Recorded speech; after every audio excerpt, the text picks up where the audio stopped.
नमस्कार विद्यार्थी मित्रांनो, कानगावकर कोचिंग अँड काउन्सिलिंग सेंटर या युट्यूब चॅनलमध्ये तुमचं स्वागत आहे. ऍडमिशन इंजिनिअरिंगला प्रोव्हिजनल करायची की कॅप प्रोसेस थ्रू करायची हा महत्वाचा प्रश्न विद्यार्थ्यांना पडलेला आहे. आणि हा प्रश्न पडण्याचं कारण म्हणजे असं की विद्यार्थ्यांना रोज रोज सतत फोन येत राहतात. आता फोन येतात काही काउन्सिलरचे, काही फोन येतात कॉलेज मार्फत. आता जेन्युइनली जर आपण हा विचार केला तर बरेचदा असं होतं की काही काउन्सिलरच विद्यार्थ्यांना कॉलेजच्या नावाखाली फोन करतात.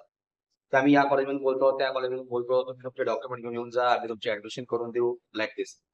आणि तो कॉल ऑथेंटिक वाटायला हवा म्हणून ते ट्रू कॉलरवर आपलं नाव पण कॉलेजच्या नावाने सेट करतात. मग विद्यार्थ्याला प्रश्न पडलाय, की सर आम्ही प्रोव्हिजनल ॲडमिशन घ्यायची की कॅप थ्रू करायचं? आणि साहजिक आहे एखाद्या विद्यार्थ्याला कमी मार्क्स आहे, त्याचे पॅरेंट्स पण थोडे चिंतित असतात. विद्यार्थी पण चिंतित असतो, "सर मला कॅप प्रोसेसमधून कॉलेज मिळणार की नाही मिळणार?" तर आधी पहिले तुम्हाला त्या प्रोव्हिजनल ॲडमिशनबद्दल सांगूया. प्रोव्हिजनल ॲडमिशनसाठी जेव्हा तुम्ही कोणत्याही कॉलेजमध्ये जाता, तो कॉलेज तुमचे डॉक्युमेंट घेतो. तो तुम्हाला डोनेशनची डिमांड करतो का? नाही. जर तो तुम्हाला डोनेशनची डिमांड करत नाहीये, याचा अर्थ असा, की तो तुम्हाला कॅप प्रोसेस थ्रूच ॲडमिशन देणार. मग प्रोव्हिजनल ॲडमिशन हा प्रश्न आला कुठून? मग कॅप प्रोसेस थ्रू जर तो ॲडमिशन देणार, तर तो काय करताय, तो आपल्या कॉलेजचा फायदा करणार. कसं? तो स्वतः तुमची पूर्ण कॅप प्रोसेस रजिस्टर्ड करणार. रजिस्ट्रेशन करणार, डॉक्युमेंट व्हेरिफिकेशन त्यांचे एआरसीटी थ्रू तो ऑनलाईन डॉक्युमेंट व्हेरिफिकेशन पण करून घेणार आणि ज्या दिवशी ऑप्शन फॉर्म सुरू होईल, तो तुमच्या समाधानासाठी 2 टॉपमोस्ट गव्हर्नमेंट कॉलेज वरती टाकणार आणि तिसऱ्या नंबरवर आपलं कॉलेज टाकणार. साहजिक आहे, वरची 2 टॉपमोस्ट गव्हर्नमेंट कॉलेज तुम्हाला मिळणार नाही आणि नेमकं तेच कॉलेज मिळेल, जे कॉलेज त्यांनी टाकलेलं आहे. बरोबर? मग त्या कॉलेजचा तो सीएस, आयटी, एएनटीसी या सगळ्या ब्रांच टाकणार. आता जे कॉलेज किंवा जी ब्रांच तुम्हाला मिळणार आहे, ते तुमच्या पर्सेंटेजनुसारच मिळणार आहे. मग त्या कॉलेजमध्ये जर तुमच्या पर्सेंटेजनुसार तुम्हाला इलेक्ट्रिकल किंवा सिव्हिल भेटत असेल, तीच ब्रांच मिळणार ना. दुसरी तर मिळणार नाही. असे करता तो तुमचे तिन्ही राउंड कंप्लीट करणार आणि 3 राउंड नंतर तो तुम्हाला म्हणणार, की बेटा तुमच्या पर्सेंटनुसार तुम्हाला हीच ब्रांच भेटेल आणि तुम्हाला तिथेच ॲडमिशन घ्यायची. आता यात मला सांगा तुमचं नुकसान कोणतं? नुकसान हे, की तुम्ही बाकी दुसरे कोणते कॉलेज ट्रायच केले नाही. जर तुम्ही स्वतः तुमचा कॅप प्रोसेसचा फॉर्म भरून घेतला असता, एखाद्या ऑनलाईन सेंटरमधून किंवा आमच्या काउन्सिलिंग सेंटरमधून, तर तुमच्या डोळ्यासमोर तुम्ही तुमचे कॉलेजेस भरून घेतले असते. Cap through, cut off through जे तुमच्या मार्क्स थ्रू तुम्हाला कॉलेज भेटणार आहे, ते कॉलेज तुम्ही टाकून घेतले असते. यात नुकसान काय झालं तुमचं? तुम्ही बाकी कॉलेजेससाठी ट्रायच केलं नाही आणि नाईलाजास्तवर तुम्हाला त्याच कॉलेजमध्ये फसून राहावं लागलं. त्यापेक्षा जर आपण सेंट्रलाइज्ड ॲडमिशन प्रोसेस स्वतः आपल्या डोळ्यासमोर कंडक्ट करून घेतली, ठीक आहे. आम्ही कानगाव पोस्ट कोचिंग आणि काउन्सिलिंग सेंटर आम्ही विद्यार्थ्यांचे डॉक्युमेंट ऑलरेडी स्कॅन करून ठेवून देतो आमच्याकडे. स्कॅन करून ठेवायचा फायदा असा, की बऱ्याच विद्यार्थ्यांचे डॉक्युमेंट ऑलरेडी स्कॅन असतं, रजिस्ट्रेशनच्या वेळेस त्यांचा वेळ वाचतो. आणि दुसरा फायदा असा, की एखादी डॉक्युमेंट जर कमी असेल, तर त्या विद्यार्थ्याला त्वरित माहिती नसतं. उदाहरणार्थ कोणत्या विद्यार्थ्याचा नॉन क्रिमिनल इन्व्हॅलिड झालेलं असतं. इन्कम सर्टिफिकेट नसतं, कोणाकोणाची व्हॅलिडिटी झालेली नसते. आता विचार करा, ही जर गोष्टी त्या विद्यार्थ्याला वेळेवर माहिती पडल्या, त्याचं किती मोठे नुकसान आहे. आणि आता जर तो काढायला गेला, आता तुम्हाला माहिती आहे मुख्यमंत्री साहेबांनी लाडकी बहीण योजना काढली आहे आणि या योजनेच्या अंतर्गत सगळे सेतू पॅक आहे, जिथून आपण ही सर्टिफिकेट काढतो. मग या विद्यार्थ्याचा किती खोळंबा होतील. मग या कॅप प्रोसेसमध्ये जर तुमचे डॉक्युमेंट स्कॅन करून आले, तर आमच्याकडून तुमची रीतसर रजिस्ट्रेशन केलं जातं. रजिस्ट्रेशन केल्यानंतर तुमचं डॉक्युमेंट व्हेरिफिकेशन पण ऑनलाईन होतं किंवा तुम्ही फिजिकली जाऊन पण व्हेरिफाय करू शकता. रजिस्ट्रेशन आणि डॉक्युमेंट व्हेरिफिकेशन झाल्यानंतर नेक्स्ट प्रोसेस काय असते? तर नेक्स्ट प्रोसेस असते तुमची merit list, provisional merit list. त्यानंतर असते तुमची फायनल मेरिट लिस्ट आणि त्या फायनल मेरिट लिस्ट आणि मागच्या वर्षी जे कॉलेज क्लोज झालं त्याप्रमाणे आम्ही विद्यार्थ्याला लिस्ट तयार करून देतो. आणि असं काही कंपल्शन नाहीये, की आमच्याकडूनच लिस्ट तयार केली पाहिजे. विद्यार्थी स्वतःची लिस्ट घेऊन येतो, आम्ही ते टाकून देतो किंवा ज्या विद्यार्थ्याला आमचं गाईडन्स हवं असेल कॉलेज काढून देण्यात, आम्ही त्या पद्धतीने त्याला कॉलेज काढून देतो.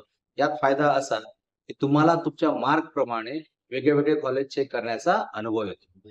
आणि जर तुम्ही प्रोव्हिजनल ॲडमिशनसाठी गेलात, तर ते काय करणार फक्त स्वतःचं कॉलेज टाकणार. दुसऱ्या कॉलेजला तुम्ही पाहूनच नाही राहिले. मग विद्यार्थ्याला असा प्रश्न पडतो, "सर कॅप थ्रू माझे मार्क्स कमी आहे, मला चांगलं कॉलेज मिळेल का?" तर बेटा तो प्रोव्हिजनलमध्ये करून द्या, तो तरी काय करतोय? तो कॅप थ्रूच करतोय ना. मग याचा अर्थ काय? कॅप थ्रू जर करताय, तर ते कॉलेज तुम्हाला भेटणार आहे म्हणजे समजून जातं ते कॉलेज कसं आहे. मग बेटर काय राहील? आपली कॅप प्रोसेस स्वतः कंडक्ट करायची. ठीक आहे. आपल्या डोळ्यासमोर आपला फॉर्म भरून घ्यायचा आणि फॅक्ट सांगू बेटा तुम्हाला, महाराष्ट्रात 13,000 किंवा 12,500 अशा सीटा आहेत. म्हणजे एक उदाहरण देतो. महाराष्ट्रात टोटल माझा अंदाज असा आहे की 1200 इंजिनिअरिंग कॉलेजेस आहेत, गव्हर्नमेंट प्लस प्रायव्हेट. आता 1200 इंजिनिअरिंग कॉलेजमध्ये इन अँड एव्हरेज जर आपण ब्रांच पकडल्या तर प्रत्येक कॉलेजमध्ये 5 ब्रांच होतात. एका ब्रांचचा इंटेक कमीत कमी 60. किती सीटा झाल्या बेटा?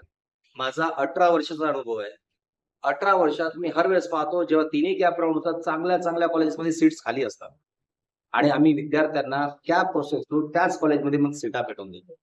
त्यामुळे माझी विनंती आहे प्रत्येक विद्यार्थ्याला, ठीक आहे, कुठेतरी आपल्या आई-बाबाचा पैसा वाया घालवू नका. तुम्हाला रीतसर कॅप प्रोसेस थ्रूच ऍडमिशन मिळते आणि असं कुठेही लिहिलं नाही की मला सीएस मध्येच ऍडमिशन केली पाहिजे किंवा आयटी मध्येच. सीएसआयटीच्या नावाने एआय, डीआय, डीएस या सगळ्या ब्रांचेस मध्ये तुम्ही ऍडमिशन घेता. बेटा प्लेसमेंट सगळ्याच ब्रांचला आहे. तुम्हाला हे जे कन्फ्युजन क्रिएट केलेलं आहे हे सगळं काउन्सिलर लोकांनी केलेलं आहे की तुम्हाला सीएस मध्येच घ्यायला पाहिजे, त्यावर तुम्हाला डोनेशन या सगळ्या गोष्टीसाठी ते भ्रमित करतात. तर हा जो प्रश्न मी निर्माण केला होता की तुमच्या मनात जो प्रश्न होता की ऍडमिशन आम्ही प्रोव्हिजनल करायला पाहिजे की कॅप थ्रू करायला पाहिजे, त्याचं उत्तर एकच, तुम्ही तुमची ऍडमिशन ही कॅप प्रोसेस थ्रूच करायला हवी, व्यवस्थितपणे. हा साहजिक आहे, तुम्हाला जर तुमच्याकडे खूप जास्त पैसे आहे आणि तुम्हाला खूप चांगलं कॉलेज असेल तर तुम्ही तुमच्यासाठी मॅनेजमेंट हा पर्याय मोकळा आहे. कारण की हा प्रत्येकाचा वैयक्तिक प्रश्न असतो. ते जर आर्थिकरित्या व्यवस्थित आहे, आर्थिकरित्या जर ते सदृढ आहे तर त्याने मॅनेजमेंटमध्ये ऍडमिशन घ्यावी. त्यासाठी आम्ही काही विद्यार्थ्याला म्हणणार, कारण तो प्रत्येकाचा वैयक्तिक प्रश्न आहे. पण प्रोव्हिजनल किंवा कॅप, तर या प्रश्नाचं उत्तर जर मी देईन तर मी तुम्हाला म्हणणार की तुम्ही तुमच्या ऍडमिशन कॅप प्रोसेस थ्रूच कराल. कारण की प्रोव्हिजनल करणं म्हणजे तो कॉलेज स्वतः तुमची कॅप प्रोसेस थ्रूच ऍडमिशन करणार. फरक एवढाच आहे की तो फक्त आपलंच कॉलेज टाकणार, बाकीचे कॉलेज टाकणार नाही. ठीक आहे. तर तुम्हाला जर ही कॅप प्रोसेस व्यवस्थित ट्रान्सपरंटरित्या करून घ्यायची आहे तर तुम्ही आपल्या काउन्सिलिंग सेंटरला भेट द्या. 18 वर्षापासून आम्ही ही प्रोसेस करतोय. बऱ्याचशा विद्यार्थ्यांचा तुम्ही अनुभव विचारा. आम्ही आमच्या प्रोसेस थ्रू तुम्हाला जे कॉलेज तुम्हाला हवे, ते जे कॉलेज आहेत तुम्ही जीवनात ते टाकून देऊ किंवा जर तुम्हाला आमच्या गाईडन्सची गरज आहे तर आम्ही त्या पद्धतीने तुमची. पण बेटा आपलं करिअरशी कॉम्प्रोमाइज करू नका. उद्या जाऊन पस्तवण्यापेक्षा की मी जर कॅप प्रोसेस म्हणून केलं असतं मला याच्यापेक्षा चांगलं कॉलेज भेटलं, हे काश म्हणायची नौबत येऊ देऊ नका. ठीक आहे. तर हा व्हिडिओ जर तुम्हाला पसंत आला असेल, अशीच माहिती तुम्हाला कॅप प्रोसेस आणि सगळ्या गोष्टीबद्दल पाहिजे असेल तर आमच्या चॅनल्सला लाईक करा, सबस्क्राईब करा, कमेंट करा. ठीक आहे. धन्यवाद.